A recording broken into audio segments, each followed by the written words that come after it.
Hey guys, hi, welcome to this particular new series. In this series, I'll put up a lot of projects, end-to-end projects basically, and these are the projects which are very notorious and very well known in the industry, and a lot of data analysts have to go through these kind of projects.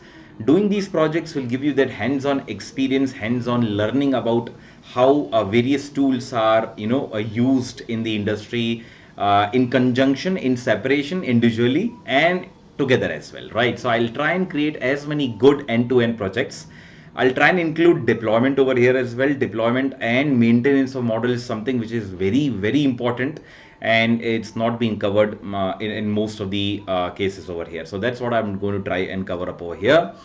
So the projects that I'm looking forward to is something like customer segmentation, segmenting the customer using clustering approaches.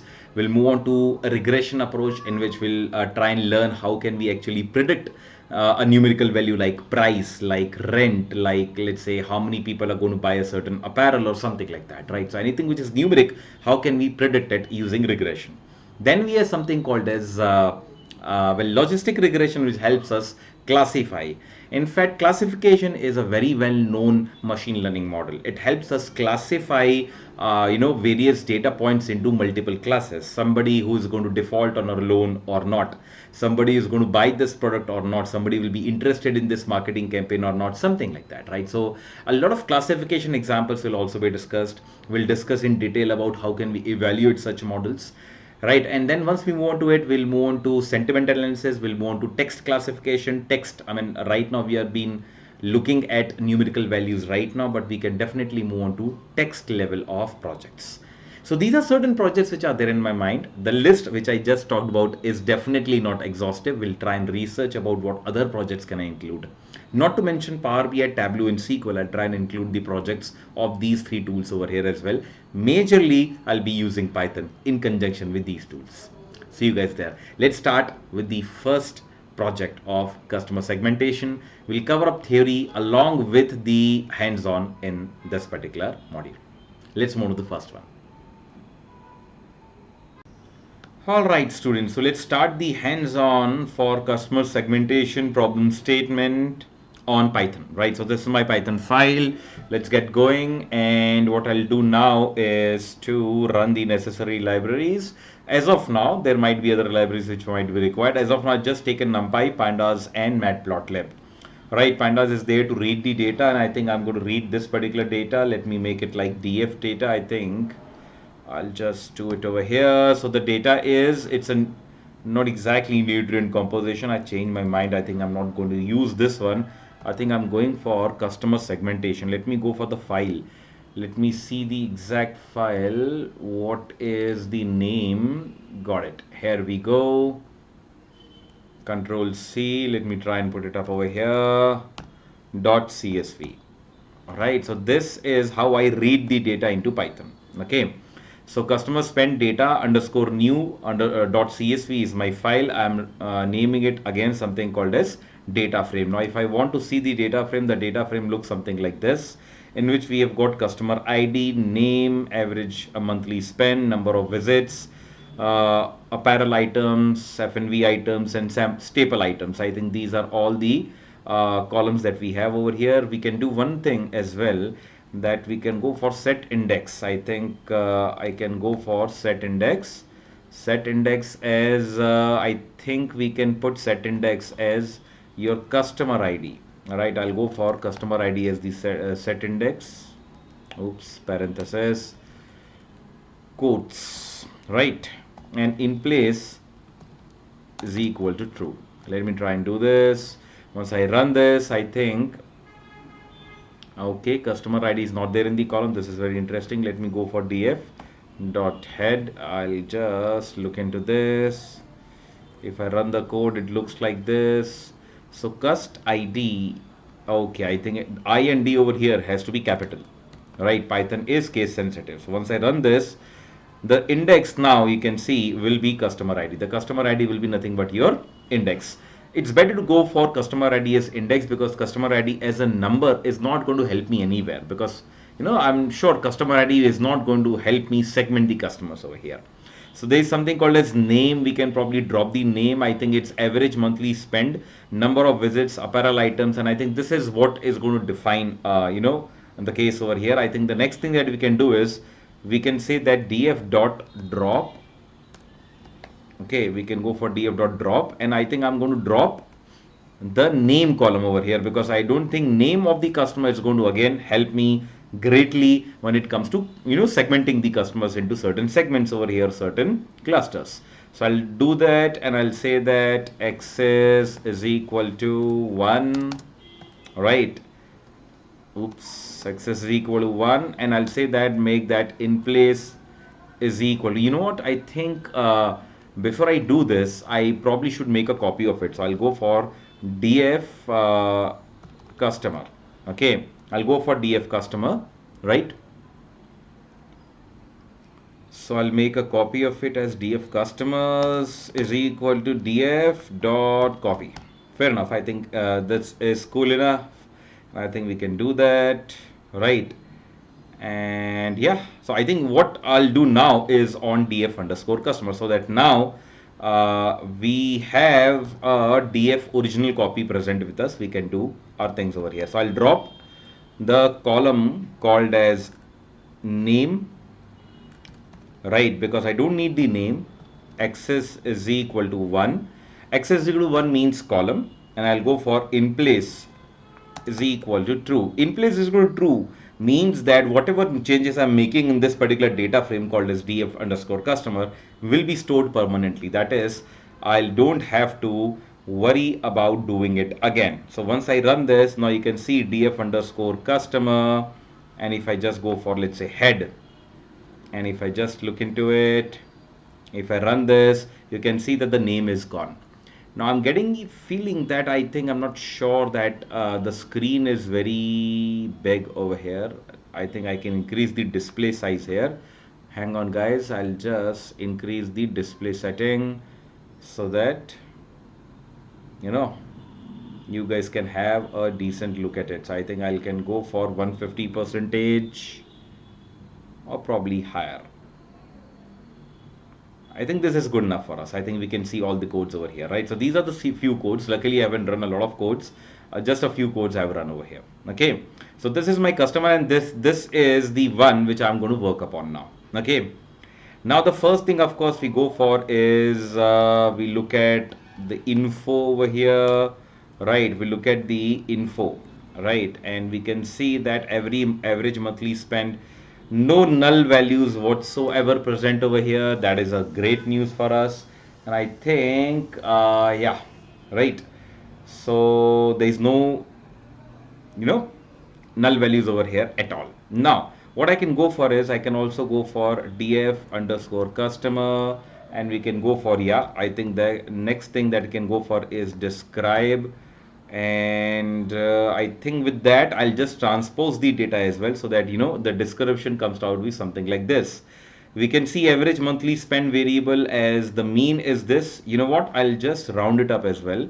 Round, I'll just use this so that there are not big decimal numbers over here. We'll just have 2 decimal numbers over here, and that's it. I think it was not required, but let's say it might be required later on.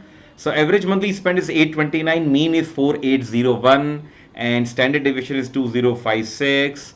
The minimum value is 549. The quartile, 25 percentile, 50 percentile, and 75 percentile, 50 percentile being the median itself can be seen now. Okay, this is how you can have a look at the diagram and have a look at the description actually.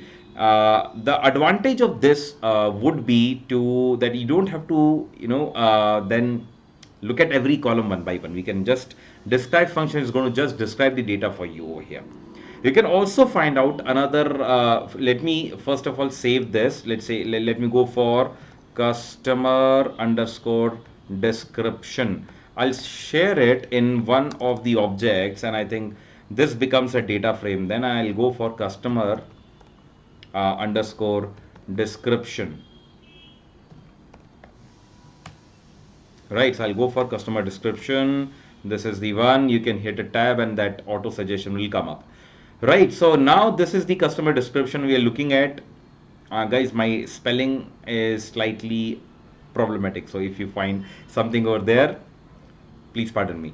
Now what I can do is I can go for a coefficient of variation as well. I want to understand standard deviation in terms of mean, right? So I think there is something called a COV. So I'll go for yeah, COV. COV is nothing but equal to uh, customer, right, description, and I'll say please divide the standard deviation by mean. So I'll go for STD divided by customer, okay, customer description, and I'll say divided by mean. Okay, so I'll go for mean. Now once I run this, there will be a column called as COV. Now if I run for customer, no, customer underscore description tab, done, run it, and we can see there's a COV over here. We can also run it like this, that multiplied by 100 perhaps, but I hope it won't change it up, but no worries. I think we can just look at each and every variable over here: average monthly spend, number of visits, apparel items, FNV items, and staple items. Now objective of doing this is to understand that standard deviation forms what percentage of the mean, so that you can have a good understanding of how the variability in the data is. For example, if you look at the variability over here, it's 42%, it's 24%. We can see amongst all the 5 items, apparel items, that particular variable, whatever it may be, it might be, if I just look at mean, it might be number of apparel items bought, it can be anything, but it appears to be that the variance in that particular data is very high, around 52%, and number of visits data is very consistent. Just CO is just 24% over here. So guys, I think in my statistics playlist, I think I've already mentioned what is COV. You can visit the playlist over there and get an understanding of what you mean by COV and what is the significance of COV. Alone, standard deviation alone and mean alone probably will not be that helpful, but I think there is something called a COV which divides standard deviation with the mean and becomes easy for us, to understand the variability in the data. Becomes easy. Alright, so this is my description. I think I'm not going to delve too much deep into EDA. Yes, of course, I think a bit of box plots probably can be drawn, right? But I think it's better for us to move on to hierarchical clustering straight away. And I think that's what we are going to do. Let me import the library right now, SciPy cluster hierarchy, and import dendrogram and linkage, because we'll be using this, right? So please remember these two words, dendrogram and linkage. Now, before I move on to hands-on, there's a bit of theory that I probably should discuss, because I need to understand, I need to make you guys understand that what is hierarchical clustering, how it actually works, and what is dendrogram, what is linkage, what are the significance of dendrogram and linkage in that. And I think that's, in that case, after doing that, I think it'll be better for us to move on to hierarchical clustering. Once we finish hierarchical clustering, we'll move on to k-means clustering, and that's how we basically are going to segment our customers. Let's see it. Let's move to the theoretical part of it. Give me 10 minutes and I'll explain you how hierarchical clustering works. Alright, so let's try and understand hierarchical clustering. Hierarchical clustering. Right, it's a agglomerative way of clustering. So agglomerative means that agglomerative methods, they start from bottom, it goes, and they try and go towards up. So it's basically all the agglomerative methods such as hierarchical clustering are basically bottom up approach, right? Bottom up approach, as in it's going to start with every data point over here, and the method is going to do something. That something is going to basically collect the data points over here. Now they'll start collecting data points over here. The data points, the group of the data points slightly keeps on becoming better, and I think that's how they can now link up bigger groups over here, and I think finally they'll come up with one huge cluster of the entire data. Right, so this is a very rough explanation over here. I'll just detail it up, but that's how it happens over here, right? So it goes something like this. It's bottom up. It starts considering every data point as an individual cluster, and that's how it starts. That's the entire essence of agglomerative clustering. Now let me explain it a slightly fair way. Let's say there are 4 points over here, or why should I consider four? Let me go for 7 points over here. A, B, C, D, E, F, and G are the 7 points over here. Now, what agglomerative clustering, what the mechanism behind hierarchical clustering in this case, it goes something like this: that you know, uh, it it looks at the distance between the two. And right now at the start, it is taking each and every point as one cluster. So right now, to start with, there are how many clusters? There are 7 clusters. Now guys, to explain this, I'm just taking 7 clusters over here. Obviously the data points are very high. When we are talking about 7,000 or 70,000 small data points, so all of them are considered as separate clusters. Now what hierarchical clustering does is that it finds 2 points which are nearest to each other, right? And it starts clustering. For example, let's say A and C are nearest to each other. So A and C, it's going to basically bring in A and C, as a cluster. It makes the A and C a cluster over here. Let's say B and F are again close to each other. It'll make B and F as a cluster. Now what remains is, let's say D, E, and G. Now can we see that it has made 5 clusters over here? All right, because A and C were very close to each other, B and F were very close to each other on a base of distance over here. For example, let's say these are the points. I'll just try and go for a diagrammatic way of looking at it, and I think this is the one. Right, these are the 7 points. Let's say this was my A, this is my C, this is my, let's say, B, this is my F, and this is D, E, and G. Now in the first step, what it has done is it has made this one cluster and this as another cluster, and the rest of the points are right now considered as separate clusters. Right, so from 7 clusters it has moved on to 5 clusters. Now what it happens is it keeps on merging the points based on their difference over here, based on how the points are associated with each other and what is the distance between these 2 points.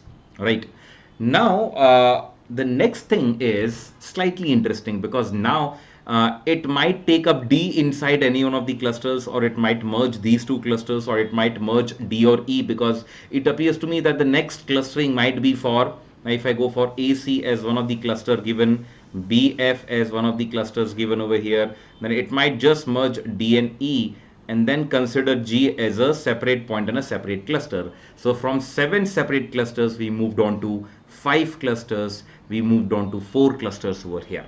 Okay, now right, so here comes the concept of something called as linkage. Okay, I'll probably just put it up over here. I'm running a bit short on the space, so I'll just go for this thing. I'll go for linkage. What do you mean by linkage? Linkage is nothing but a method. There are 5 kinds of linkages. One, of course, is, there's a minimum distance linkage, there's a maximum distance linkage. I exactly do not remember the name over here, but I think this is how it happens. Average. Right, I think these 3 are good enough for us. What happens in linkage is that now I need to find out let's say the distance between 2 clusters over here. Right now the first step was very easy because every point was a cluster, so finding distance between 2 points is very easy on any plane, right, on any n-dimensional plane. But here, if I look at it, I probably need to find out the distance between 2 clusters. Now, my point is, how can I find out the distance between 2 clusters? So if I go for, let's say, one cluster over here, another cluster over here, let's say there are 2 points, or for the sake of a different example over here, let's say there are, 4 points over here, and there are, let's say, 5 points. It looks like a sad face over here, but it was not intentional at all, guys. Okay. Right, so it's like this. These are 2 clusters over here. Minimum linkage says that let's go for what is the minimum distance between any 2 points between the clusters. So if it is going to just calculate the gap between AC and BF, AC and D, AC and E, AC and G. So it's basically doing it for AC right now. The same thing will happen for BF, D, BFE, BFG, and so on like this. Now if I have to, then of all the minimum linkages, of all the minimum distances, the distance which is the least among all the minimum will be taken as a decision point to merge. For example, the distance between D and E would have come out to be minimum among all the minimums over here, and hence now D and E is merged, right? Similarly, I think if it has to, have a look at two clusters, let's say there's a cluster over here with 3 points, right? And there's a point over here. It's going to go for the distance between the point and the cluster. Now, as you can see, if you look at it, 5C2 is going to give me 10 distances over here, right? 10 different kind of distances, right? AC, D, E, F, BF, then BF, BF's distance between D, E, and G. Similarly, D's distance with E, D's distance with G, and finally E's distance with G. All right, distance between E and G. Now, all those distances, whichever is minimum, will be taken for clustering. Now, considering that of all the distances, D and E came out to be the minimum distances. So, the next step clustering will come out to be with D and E, and so on like this. Now, there are 4 clusters over here. Now the next step would be, now if I just change this slide diagram over here, and I'll say that this is no longer D and E separately, I can now say that we have a point D, and we have a point E over here, and we have D and E as another cluster. So we have 3 clusters and 1 individual point over here. Now again, we'll go for the distance between AC BF, AC DE, AC G, BFDE, BFG, and DEG. Now, whichever distance is the minimum, the next step will just merge those 2 particular clusters. Again, the distance between 2 clusters can be taken as minimum. I think this was our, we left this discussion in between. We can also go for the maximum possible distance over here. And the minimum maximum possible distance will be the 2 clusters which will be decided to be merged over here. Okay, we can go for the average distances, that is the distance of every point, right? I'll just make some space over here, or probably I'll just draw it over here. So if I had to go for the average distances, right, there are, let's say, 3 points here, and let's say there are 2, or let's say there are 4 points over here. I'll calculate the distance between every pair, the distance between these 2 points, the distance between these 2, the distance between these 2, the distance between these 2, the distance between these 2. Basically, 3 multiplied by 4, 12 kind of distances will be created over here, and the average of all the distances will be taken, and that average distance will be taken as the distance between these 2 clusters. Now the 2 clusters which will give me the minimum of all those average distances will be decided to merge. Let's say that is G with BF. So the next step will be AC, then we have B, F, and G,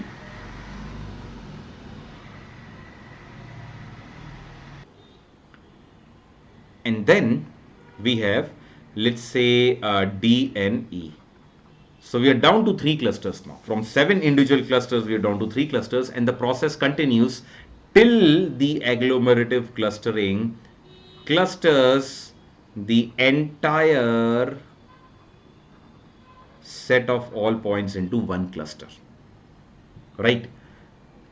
Now, the distances that we have here, what happens is, I think these distances that we have talked about, at times the points are slightly closer to each other, right? AC, I think, is we might have bigger distance between, bigger distances measured over here between AC and probably, I think, what we merged D and E over here, right? So the distances between the clusters will keep on changing, but even if whatever the distance is, the final step of agglomerative clustering is to ensure that all the points are merged into one cluster. Now, how do we form the appropriate number of clusters using this is another question. For that, we use something called as dendrogram, right? So let's move on to hands-on. Let's get back to hands-on, and we'll see how dendrogram helps us do that. Okay, and what exactly is dendrogram? Let's see that. All right, now, so let's do it. Let me go for the next thing, that is waddling. Waddling is nothing but a method of word linkage. Word is another method of finding the linkage, that is the distance of two clusters that we discussed in the hierarchical clustering, right? So sorry, I think I've used another data frame over here. I think we are using df underscore cust. So I'll just go for df underscore customer. I think CUS or CUST. It was just CUS. Great. So df underscore cust, and I think we have defined it, and based on which we are going to draw something called as a dendrogram. So let me name it dend is equal to, dend is that particular object in which I'll be saving the dendrogram. Okay. So the dendrogram is, and I'll go for word link. That way, using this particular method of calculating distances between clusters or between a cluster and a point at every step, this is how the dendrogram will be created. Okay, now let me draw this. Okay, why is this? Okay, I think there's a spell error over here. It is a dendrogram, right? Now, once I do this, it's going to draw the dendrogram over here. It will take a while, so let's wait for it. Yeah, here we go. So now we can see that this is the cluster over here. Now we can see how many points were there. There were 829 data points were there. Now every row is a data point. What I discussed in this chart over here as a point was nothing but a collection of the entire row. It's a data point. Okay. Now, once we do this, I think this is what we have over here. This is something that the agglomerative clustering does. Right, so let me go for this thing. Now we can see that there are very, very small data points over here. These are all the 829 data points. As you can see, it keeps on merging the cluster. It starts at the bottom and starts merging the clusters. And then it starts creating clusters first, and then it starts merging the clusters. And the orange one is the cluster which is being merged, the green ones are the merged over here, and then finally it keeps on happening, and now the top three clusters over here are merged into one big blue cluster. The blue cluster is using this. Now the vertical distance between these lines over here, right? Which vertical distance? I'm talking about this vertical distance. For example, let me take it like this, that yeah, so I think this is the case over here. Now if I look at it, this distance is nothing but the distance of this cluster. Now if I am merging this cluster and this one, the vertical lines over here indicates the distance between the clusters. Now please understand this, the distance between the clusters using the linkages method, we can see that if the distance between the merged cluster over here is very high, those probably were not exact clusters, right? Because if the distance between two clusters is very high, it's just for the sake of calculation I've calculated that. I don't think I meant in to join them up. So dendrogram is basically representing, for example, here I think we can merge these two clusters. It's fine because the distance is almost equal and they're not that great, but I'll think twice between merging this one and this one. Why? Because the distance between these two is quite substantial. Similarly, I am fine by merging these two. I'm fine by merging these two because the distance is not high, and same is the case over here, the distance is not very substantial, but I'll definitely think about merging. Let me eliminate it, let me delete it. I'll definitely think about merging this and this, because you can see the distance between the cluster is very substantial, and if the distance between clusters is very substantial, perhaps it's not the right way to join the clusters to get them into one cluster, so it's not good, right? So that's the thing that I'm going to use over here in dendrogram. I'm going to see that wherever there is a highest amount of jump in the vertical line, that is where I'll make a horizontal cut. That is where I'll make a horizontal cut, and that is where I decide that this is my ideal number of clusters. For example, if I try and make a cut over here, for example, I'll make a horizontal cut over here, the dendrogram.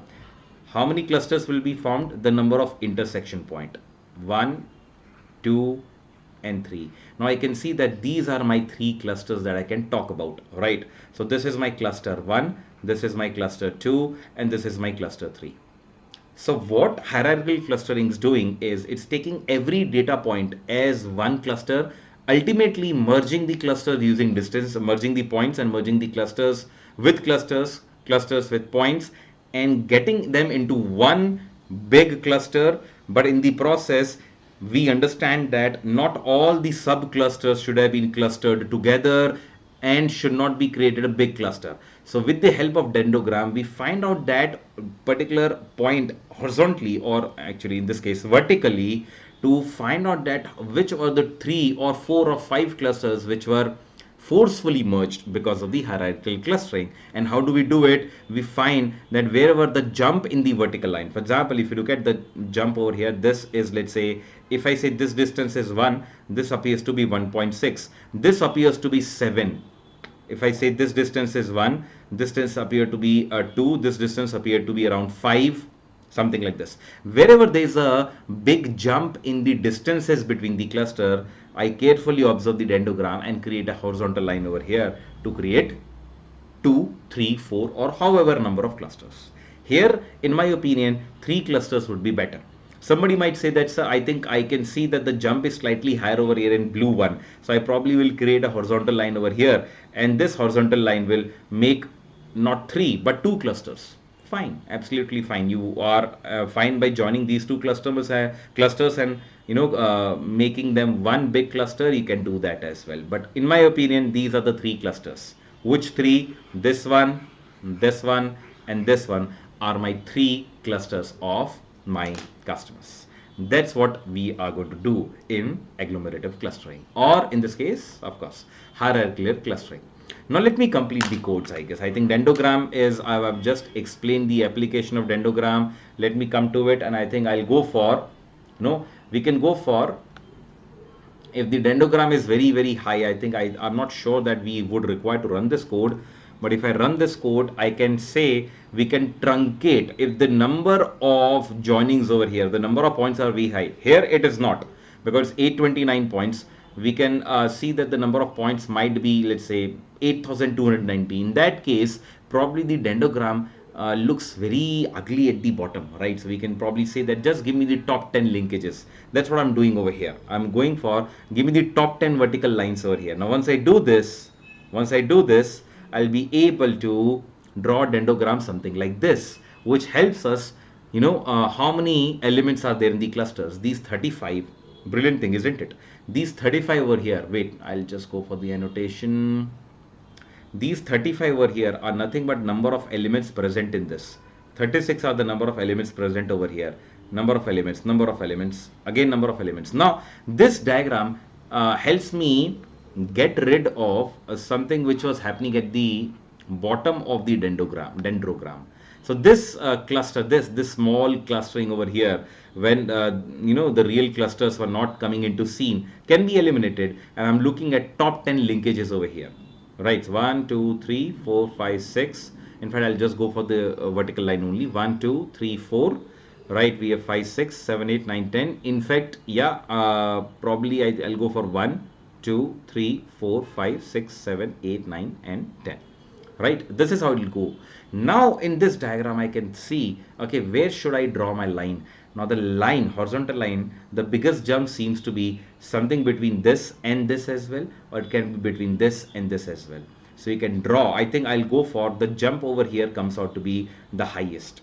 The distance between the cluster. The jump is nothing but the distance between the clusters. So I'll say that that probably is the highest. I'll go for drawing a horizontal line as we have already discussed somewhere over here. And the horizontal line intersects all the vertical lines at 3 points. I'll say that hierarchical clustering is giving me how many clusters over here? 3. Okay, that's the entire point. Okay, let me run the rest of the codes and see which point lies in which cluster. Right now, I repeat, these points, the numbers you're seeing over here, are nothing but the number of elements or number of data points belonging to that particular cluster. Okay. Now let me run the next code over here, and I think I'm going to go for, right, I'm going to go for create a cluster here, and the cluster I'll go for the number of clusters to be 3, and I'm saying that criteria is max clusters over here. I think this is another criteria through which we can form clusters. So basically what I'm indicating Python is that make the clusters 3, number of clusters being 3. That is, I'm asking Python to draw a horizontal line over here in the dendrogram. Now once I run this, okay, I think I have not defined the F cluster over here. Just a minute. I will do it over here. I'll go for import. I think, sorry, my bad. From SciPy, I'll just go for tab. Yes, SciPy dot clustering is what we are doing. Cluster. Okay. Dot hierarchy. This is the one. Yeah, this is the one. SciPy dot cluster dot hierarchy.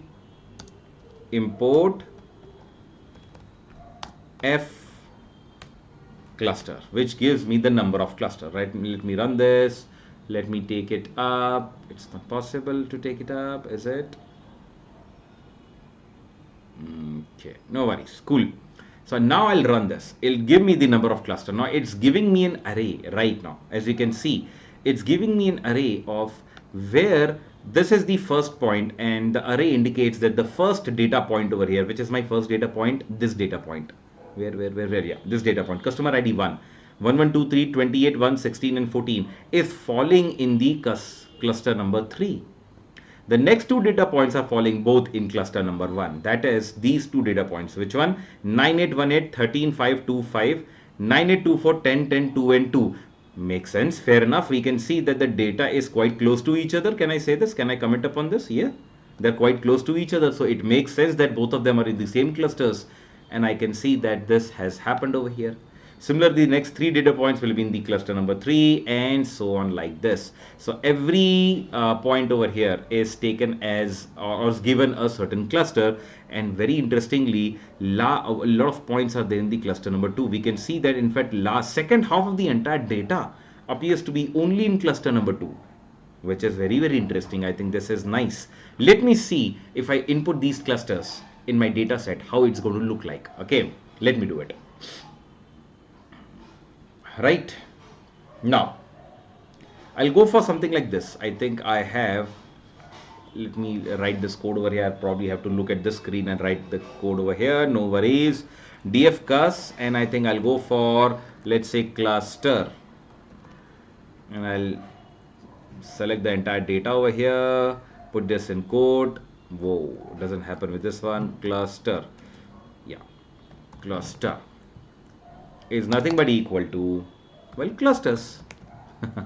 Isn't it? Because the clusters over here, this is the array. I want this array as the, in that order, because this array is obviously sequentially coming, right? So this is the first data point, second data point, third data point, fourth data point, and so on like this. So what I'll do is I'll create a column and put this array in that column. And once I do this, I can now understand that df underscore customer, we can see the cluster that particular point belongs to. Now I can see that they belong to the cluster number 3, cluster number 1, cluster number 4 over here, right? So I can just probably draw a scatter plot between any two of them, and probably can put them in clusters over here, isn't it? So of course, from here onwards, we can understand our data by pivoting it. But I think let's not rush into it. Let's get to the k-means clustering as well. Let's finish it off, and then we'll see what, once the clusters are done, what can we do about it. Okay, let's see that. All right, so now let me start with the k-means clustering. So I'll just put this as k-means clustering. I hope I've not made any grammatical error over here. It's okay. This is not a code, it's a markdown. I'll run this, and this becomes my Control A. Can we do something like bold? Well, let's not worry about it, right? So this is my k-means clustering. Now I'm about to begin my k-means clustering. Now there's something called as as k-means clustering is a distance-based algorithm. Hierarchical clustering is also, it uses distances, but I think linkages solve our problem over there. But when it comes to k-means clustering, right? K-means clustering use distances, mostly Euclidean distances. I'll tell you what we mean by Euclidean distances. That is why it's very important for us to scale the data in k-means clustering before we start with k-means clustering. Now, if I just give you just a bit of head of what do you mean by customer data. Okay, Okay, I think I have got the data frame in a different name. I'll just look at what is the okay, it was DF only, my bad. Right, so I'll go for DF. If I look at my data frame here, right, this is my data frame. You can see customer ID, name of the data frame, and so on like this. I think we're working on a different data frame. Yeah, DF underscore cus, my bad. Sorry. Right, so this comes out to be my DF underscore cus. I think I've already done it over here. Right, so I think we have included the, let me then in that case delete this. Right, and I'll look into it. Customer ID, average monthly spend. Now, as you can see, if you look at the data, the average monthly spend is in thousands, whereas number of visits is a 2-digit number. Apparel items is mostly single-digit number. In fact, similarly, F&B items, staple items, and cluster will not go for the clusters as such, but I think we can easily see that if you look at it, most of the numbers over here are in 2-digit numbers. Now, if I look at the scale of the numbers is nowhere close to the scale of average monthly spend.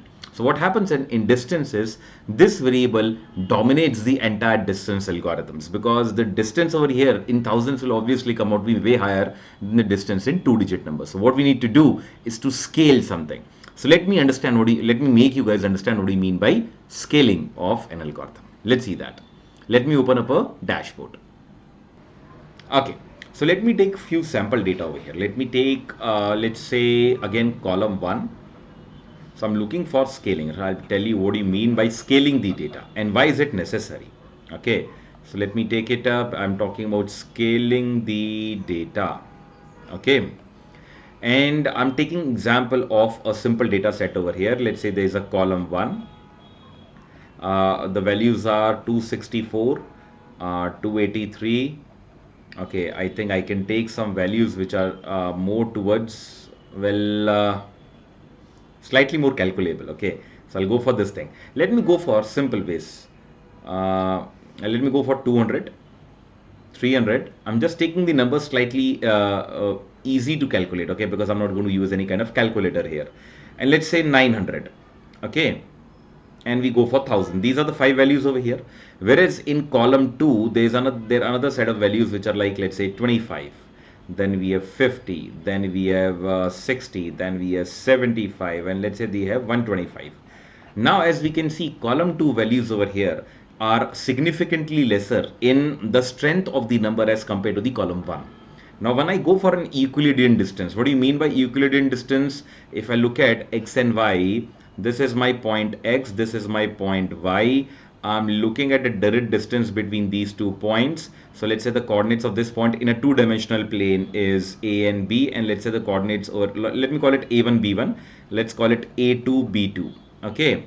Then in that case, the Euclidean distance is the normal coordinate geometry distance formula.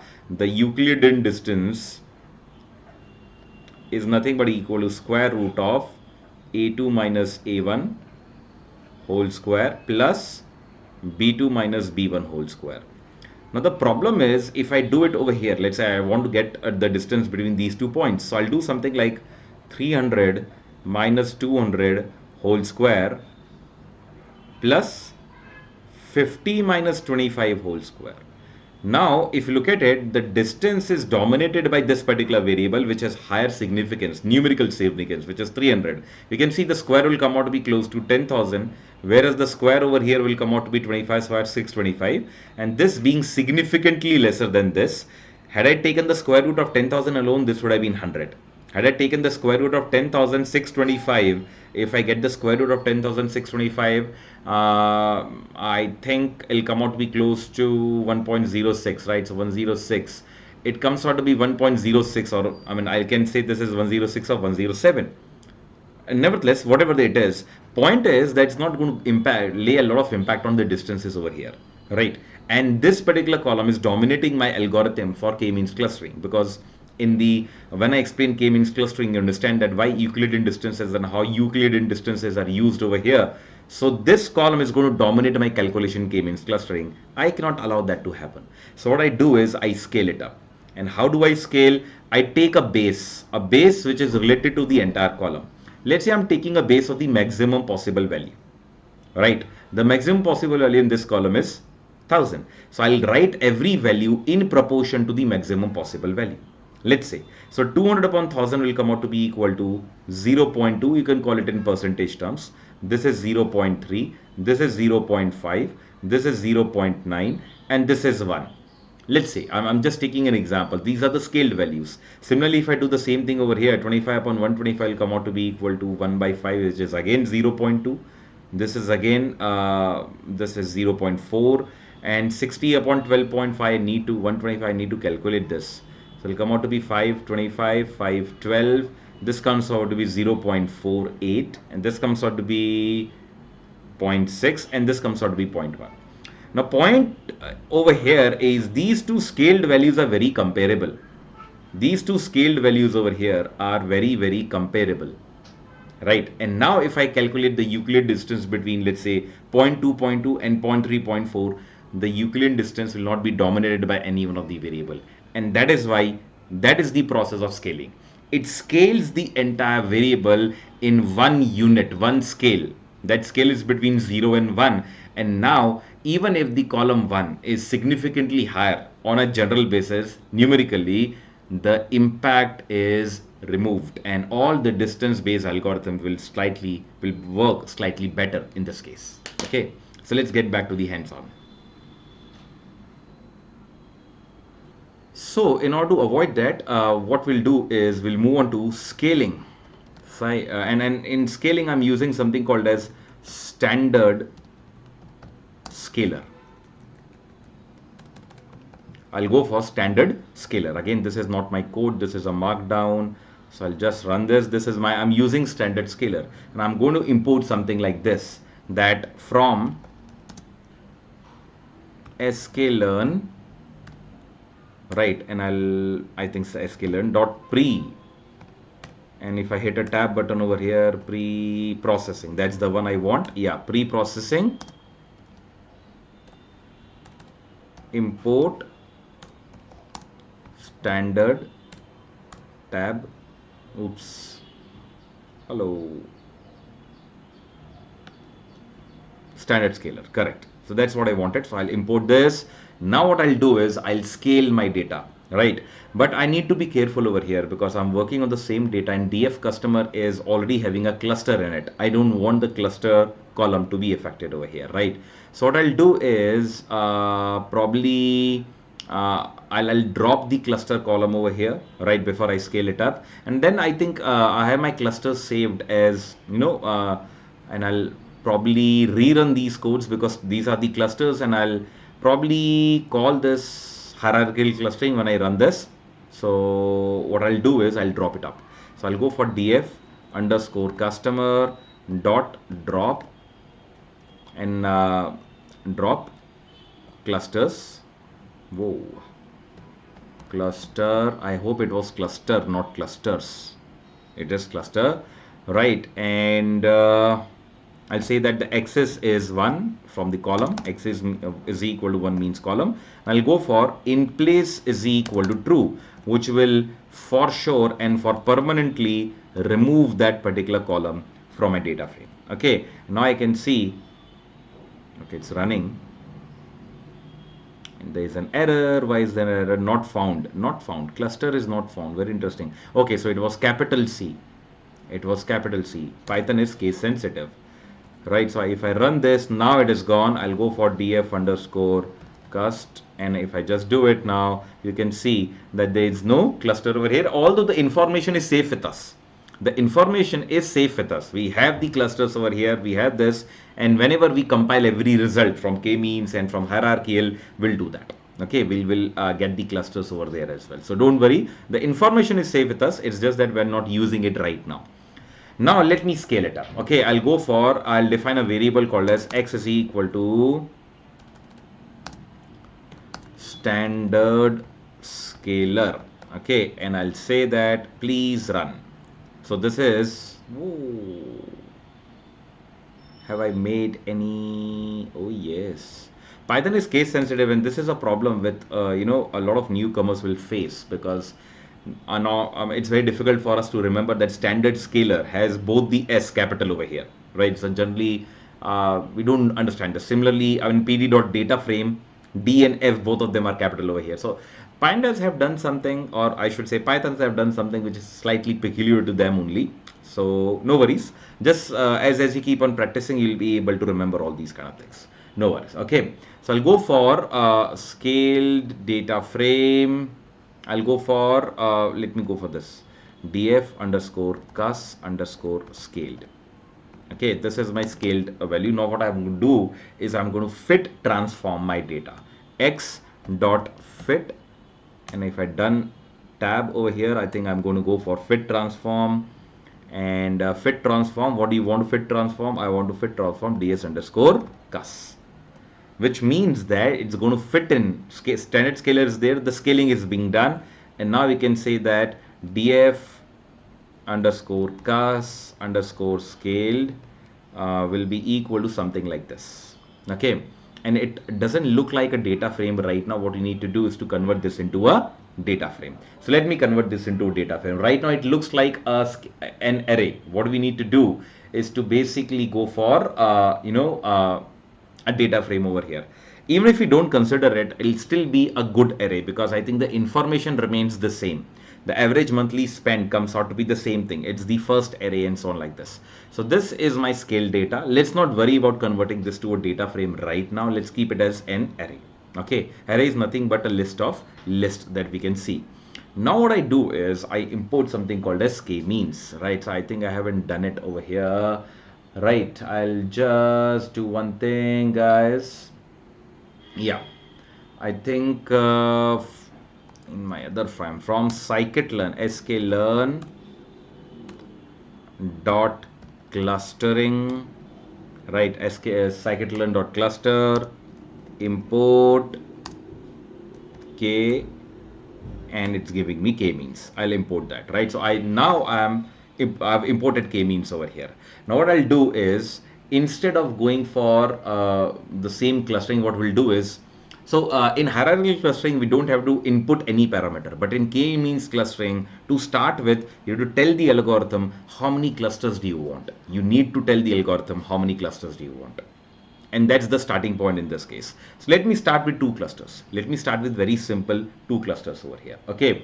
And what we'll do is, I'll just define something like this. K underscore means is equal to the k means algorithm, right? The k means algorithm. Oh, not coming up, no worries. And I'll say that number of clusters, if I just look at it, is equal to 2. I'll run this. Oh, m has to be capital. That is why it's not coming up, right? So I'll just go for this. Again, the same problem, guys. Okay. So k means is equal to k means number of cluster 2. So this is a function which says that give me the number of clusters as 2. So it says that do cluster my data based on this information, which says that number of clusters I want is 2. Okay. And what I'll do is, in this k means, k underscore means, small k means, I'm going to fit in my data. Which data? The scaled data, right? So I'll go for df underscore cus underscore scaled data. Okay. And once I do this, we have a algorithm over here. Ignore the error over here. Don't worry about that. Okay. Now, once we look into it, once we go for k dot, is it k underscore means, I think we'll have to go for the labels over here. So I'll go for labels underscore. If I go for this, we can see that it has put in each and every point either in 1 or 0. 0 stands for first cluster, 1 stands for the second cluster over here. And as we have seen in the previous cases as well, it has basically clustered the second half of a lot of points into same cluster as 0. Okay, so it has basically done this. So here what we have done is we have actually asked k-means algorithm to give me two clusters. Now before we proceed, let me see how it exactly works. I think what I'm going to do now is I'm going to run it again, but this time I'm going to do it slightly differently. I'm going to copy all the codes in one cell only, and it's going to run all of them simultaneously. Okay, and then we'll see the labels over there as well, right? So this is will be nothing but all the clusters will be run over here. I'll go for a third cluster, but before I do that, I like to tell you how k-means algorithm actually works. So allow me 2-3 minutes. I'll just tell you exactly how k-means algorithm is clustering our data. Okay, so let's see what is k-means and how exactly k-means work. What k-means does is, that is why it asks for the number of clusters. Let's say I'll draw a point over here. Okay, let me draw some points. Let me randomly draw some points over here. These points are nothing but my data points. These are the data points that I need to cluster. Okay, I need to make clusters out of it. What k-means does is, let's say I have given the k-means is equal to 2. Let's say I said that put it in two clusters. What it does is it randomly takes any 2 points on the entire plane. It randomly takes any 2 points and calculate the distance of every point. For example, if I just look at it, this is, let's say, point 1. Similarly, this is point 2. This is my point 3. And similarly, you'll have how many around, it appears to be around 30-40 points over here. In total, we have close to 30 to 40 points over here. Okay. Now, it does two things with every point. It calculates the distance of a point. Let me take the example of P3. It calculates the distance of P3 from the first randomly assigned centroid, or first randomly assigned center of first randomly assigned point, right? This point is taken as the centroid of the cluster, but it's very random right now. Very less chances that this comes out to be true. So for point P3, just calculate the distance from the first point. Let's say it came out to be 2.2, and this is, let's say, 3.4. Now what it does is P3 is closer to X, this particular point over here, right? Let me take this as Y. I think it'll be easier for us to, communicate that way. So X and Y are two randomly taken points on the entire plane. So the point P3 is closer to X than closer to Y. Now X being the centroid of one of the clusters, P3 gets assigned to X. Now if I look at it, X and Y, P3, the point P3 gets assigned to X. Now it moves on to the next point, right? It moves on to the next point. Let's say if I talk about P2. P2, if you look at the distance of P2, we can easily observe that the distance of P2 is also lesser as compared to the distance of this point from Y. So P2 also get assigned to, P2 also gets assigned to cluster X. Now let's say I consider another point over here, which is, let's say, P4. Now we can see that P4 over here, the distance of P4 from Y is lesser than distance of P4 from X. So now P4 gets assigned to what? Y, and so on like this. So all the 30-40 points that we can see over here, we calculate the distance of each and every point from both the randomly assigned centroid of clusters, right? And the depending upon the minimum distance, the clusters are being formed over here, and we can say that the points get segregated into two clusters over here, right? Now let me go for another chart. I'll just save it up. I'll call it, let me save it up on my desktop. I'll call it k-means 1. K-means 1. Okay. Now I'll open up a new case. Now let's say after doing that, this is how the entire cluster look like. Let's say there's a cluster like this, and there's a cluster like this, right? So there are points over here on these clusters, or rather inside these clusters, based on the minimum distance of the 2 points that I randomly assigned. Okay, these are my randomly assigned point. One is X over here, another one is Y. Now what happens is, what k-means does, is that now once all the points are which are nearest to x are brought together and the points which are nearer to y are brought together, the new centroid of this entire set gets created. Now let's say that shifted to x1. The actual centroid of this, which was supposed to be, which was randomly taken as x, now shifts to x1. Similarly, y, the centroid of this shifts to y1. And the process that we have, the step 1 was assign n random points. N is nothing but the number of random centroids. N is nothing but the number of clusters that I want, right? Step 2 was calculate distance, I'm so sorry, I'm writing very roughly over here, of every point from those two randomly assigned centroids. Okay. Step 3, calculate new centroids. Okay, calculate new centroids. So now once all the points which are nearer to this random x is collected, all the points which are nearer to random y was collected, actual centroid of this is calculated. Centroid means center of the data. Okay. Now once we do this, right, we'll repeat. Now next case would be to repeat step 2 and step 3. That is, I keep on doing it. Now I'll again calculate the distance of every point from these centroids and then group them again, keep on calculating the new centroids, and we'll keep on doing it till the centroid do not change, or they do not change very significantly, or the required number of iterations are met. Right, that is how k-means is clustering. So it randomly takes 2 points, assume that these are the clusters, these are the centroid of the clusters. What it does then is to calculate the distances, calculate the correct centroid, which let's say shifts like this.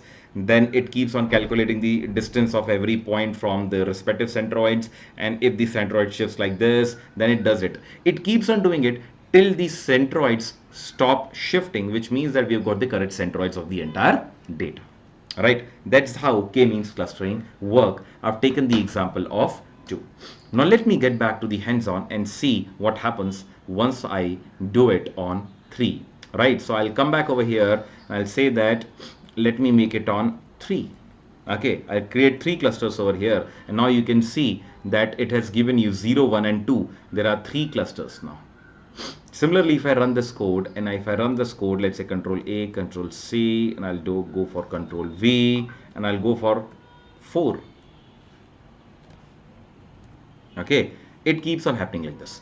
Now my problem is, till what time? I mean, how can we decide that which particular number of cluster is best for us? Right. So there is a term called as inertia for this. Right, I'll define it over here, inertia. Okay, I'll define it over here. Now inertia is nothing but, what is inertia? Inertia is the sum of the distances of every point from its centroid.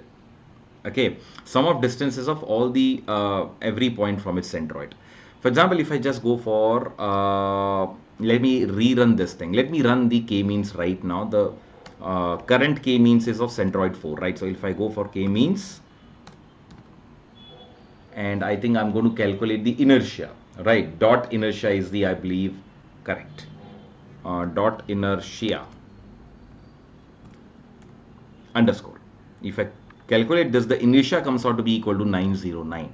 Okay. Now, if I just do it, if I do one thing, guys, I'll keep on calculating. This is the k-means. This is the, the latest k-means in which the number of clusters are 4. Now, if I run this and change it to, let's say, number of clusters are 2, run this and run this again, you'll see that the inertia over here will come out to be 2225. The inertia changes. Similarly, if I go for number of clusters to be equal to 3 over here, okay, if I run this, we can see that the array is giving me 3 clusters, 0, 1 and 2. And if I run this inertia, if I run this, k means inertia, it will come out to be 1074. Now, the least the inertia, the better the clustering which is done. Let me comment upon the inertia a bit over here. I think this is something which is required. So I'll comment upon the inertia as well. Taking you back to my whiteboard, I'll just save this and say that this is my k means 2.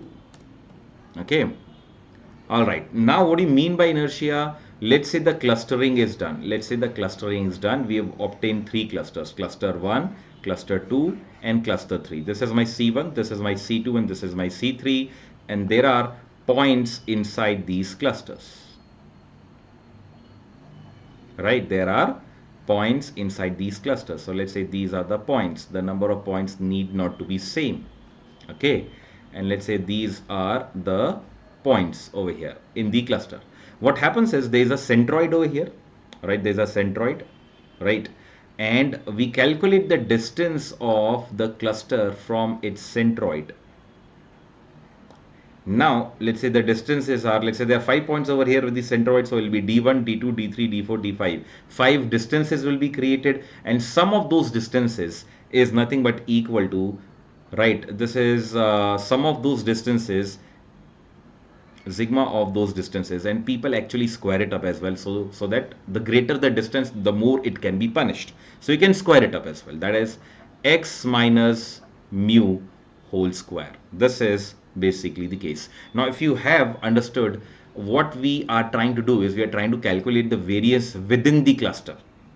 Try and understand this. We are trying to calculate the variance within the clusters over here. We do the same thing for each and every cluster. So this is my first cluster, this is my second cluster, right? A distance of every point from its centroid, right? And we calculate this, right? So we calculate all the distances and then we sum it up. Now, sum of all the distances is like giving me the entropy of the entire system. If the entropy is very high, obviously the clustering is not done well, right? So the point is, the lesser the inertia, the better clustered the points are. For example, if I just calculate the distance of every point from the centroid over here and sum it up, it's going to give me the same sum over here. Now, this D1 plus D2 plus D3 will be summed up, and that sum is called as the inertia over here. Okay, that inertia, my goal is to minimize that inertia so that the distances come out to be proper. Okay, so let's see this. So this is what inertia is doing, right, guys? Now I want to calculate the inertia if I do clustering, like for the number of clusters to be 2, number of clusters to be 3, 4, 5, 6, 7, 8. It can be any number of clusters, right? How do I do that? I'll run a loop. Simple as that. I'll simply run a loop which says that for I in range, let's say, let me take it up as 1 till 11. So I'll not be counting 10. So I'm just taking the entire points till 10 clusters over here. Okay, for I in range 10, what I want is, let's say km is defined as k means, if I go for tab, sorry, capital M, tab, k means, right, k means, and I'll say that number of clusters, which I was number of cluster tha, right? So I'll just, yeah, clusters is equal to I. So it's going to run a loop. So for number of clusters to be equal to 1, it starts with this. Number of clusters to be equal to 2, it calculates this. Now I'll say that give me something like km. I'll try and fit km in my data, which is my df underscore cus underscore scaled. Sorry, forgot. We are going for scaled data over here. df dot fit df underscore, and then finally I'll calculate this thing. I'll calculate the inertia. In fact, I should have given a list over here first. So I'll go for a list. Let's say I'll go for inertias. Right? Let's say inertias is defined as a list over here. All right. So what I'll do is, for all the inertias which are being calculated over here, right, I'll go for inertias dot append. Okay, and what do I want to append over here? I want to append km, the model which I'm talking about, and its inertia value. Okay, its inertia value. That is what I'm doing over here is I'm fitting the model, I'm defining the model, I'm fitting the model. और ये बार बार करना पड़ा था मुझे because I was able to I had to change 2 3 4 and so on like this. What I had to do now is to basically df underscore cast underscore scale inertia is being done over here. Okay, so what I'm doing is for every I it's going to go for clusters, different models. It's going to fit in the same data in all those different models. It's going to calculate the inertia of all those different models and then fit in the inertia over here. Now once first I is done, it moves on to the next I and all the things are there. So if I just do this, I'll get something like this. Ignore the warnings. I think we can ignore the warnings over here. If I go for inertias, I think this is the one. If I define it, we can see that these are all my inertias. Now what I can do is there is something called as elbow plot. How do I define what are the appropriate number of clusters is been defined by inertia. Not exactly inertia, it's been defined by the greatest drop in the inertia. How did that happen? Now if I just go for this, if I go for a simple case over here, let me go for plt dot plot and I'll plot something like range of we are given range 1 to 11 over here, right? 1 to 11. ये मेरा x हो गया and I think my y is inertias, right? Now if I plot this, something like this will come up. A plot like this will come up. Oops, I've just lost my cursor. Yeah, a plot like this will come up. What is this plot? This plot is giving me, it's basically giving me the inertias. As we can see, for one cluster, the inertia is very high, close to 4,200. For 2, it came down to 2,200 something. For 3, it came out to be something like this. Now, we pick up a point from here. I'll just do one thing. I'll just do one thing. I'll just highlight this. So I'll use the annotation over here or probably this one. If you look at it, if I treat this entire graph as a hand, right?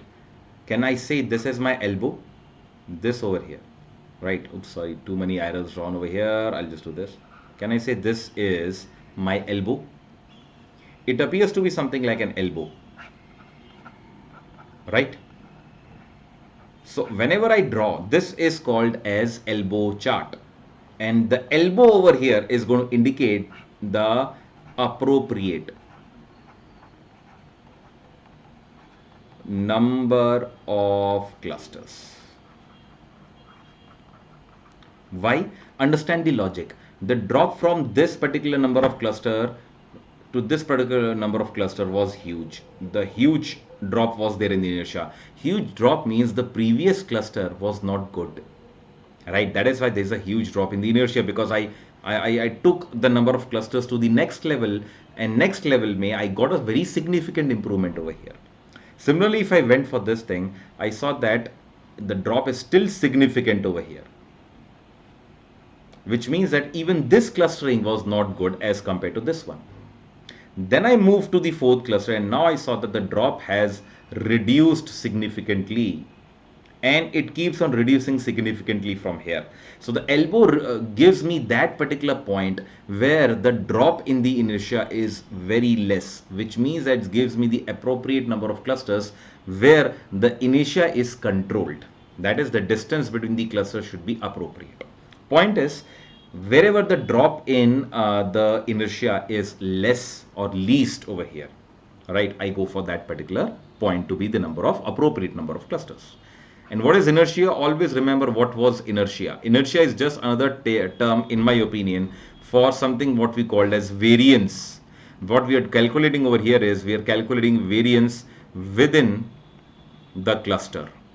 So it's a variance within the cluster. What is variance? The distance of every point from its centroid square. And why do we square? Because we want to punish higher distances from centroid. Because square of 20 will come out to be 400. But square of 8 will come out to be only 64. Now the gap between 8 and 20 is not that high, but their squares have huge gap, 64 and 400. So we can punish the gaps with higher distances. That's the entire reason for squaring it up. All right.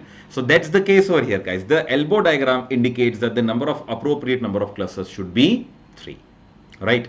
Let me delete all this stuff and minimize the annotation. Come back over here. Come back to hands-on. I realize that the number of clusters have to be 3. Now I'll finally run that particular code which determines the number of clusters. And I think this is the one which I've already running it. I'll just run it again. Okay, I'll just run it again. This is my final solution as far as clustering is concerned. Okay, this is my final solution. Right, now what we need to do is to again the labels over here. Right, what I'll do is I'll define this k-means label as I'll call it k means cluster. Ultimately labels are nothing but clusters only, no? So I'll define it like this. Right, now if I go for k means clusters, right, these are the clusters we are talking about. So 0, 1, 2, what it could be nothing but any number of clusters over here. The number doesn't matter. So we have clusters for both hierarchical clustering and k-means clustering, right? Although there is another thing which is called as Silhouette score, which is calculated. Okay, which is calculated as Silhouette score or Sil width, which is calculated, but I think that can be taken for another session. Silhouette score, if you want to research on this, you can research on this. That it is giving you average Silhouette score is giving you how well the clustering is done. It gives you a comparison of distance of every point from its centroid to the nearest cluster centroid. For example, I am in this particular cluster. The nearest cluster is this. I'll calculate all the distances of every point from the cluster of this centroid, and then I'll calculate the distance of every point of this cluster with the centroid of this particular cluster, and then we decide that based on how distant the within cluster centroid and in between cluster centroids the distance is, we compare them and get something called as Silhouette score, and that Silhouette score helps us understand that how well we have done in our clustering. Okay, probably we'll keep it for some other day. Right, I'll just do one thing. Good thing is that I'm done with my clustering, and I'm ready to do what I just did over here before I did hierarchical clustering. Right, I did this. No, I went for this. Right, so I'll just copy this. Okay, I'll go for copying this. Control V. I'll go for one is my hierarchical cluster. This is hierarchical clustering. Okay, and I'll keep the C to be here. So hierarchical clustering, let me define it. I think, yeah, and I'll go for another one in which I think here it is k means labels. So I'll go for k means and labels. No, not clusters. So I think I was talking about labels. Is it something else? Acha, k means clusters. Oh, it was k means clusters only. My bad. So it'll be k means cluster is nothing but here I'll go for km. Km underscore clusters.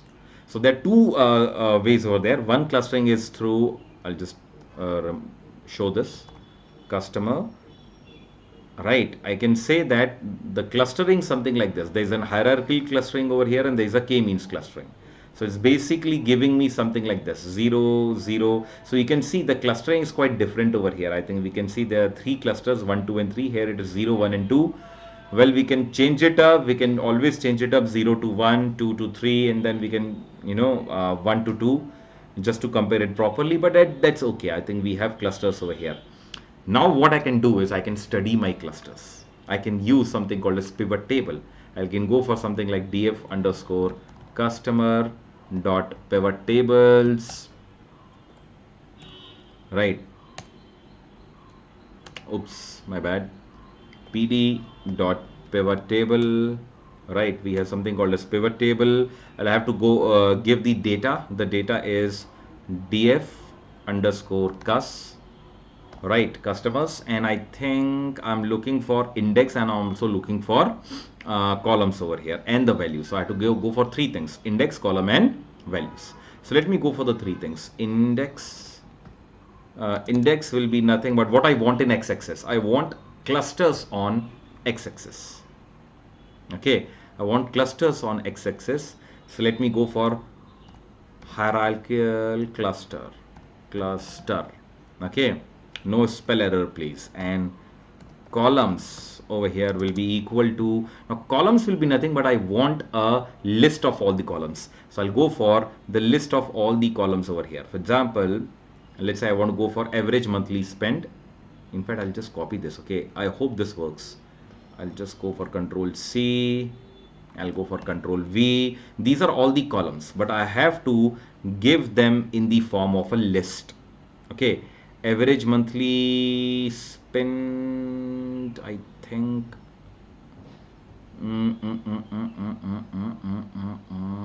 And so I guess, guys, what I'll do is I'll use something called as a different function. Just on second thoughts, I'll go for group by. Okay, let me go for df underscore cus dot group by.